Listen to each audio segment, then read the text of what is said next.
Hello everyone, welcome back to my channel. In today's video I'm gonna show you how to add Gmail in Facebook. So first of all, open your Facebook apps, look at the right side, tap onto three line, click onto setting icon, tap on see more in account center, scroll down, go to personal details, contact info, add new contact, select email address,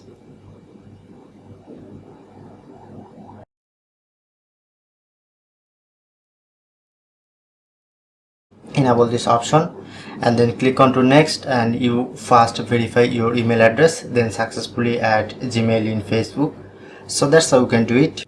If in this video helpful, please hit the like button and subscribe our tutorial channel for more video.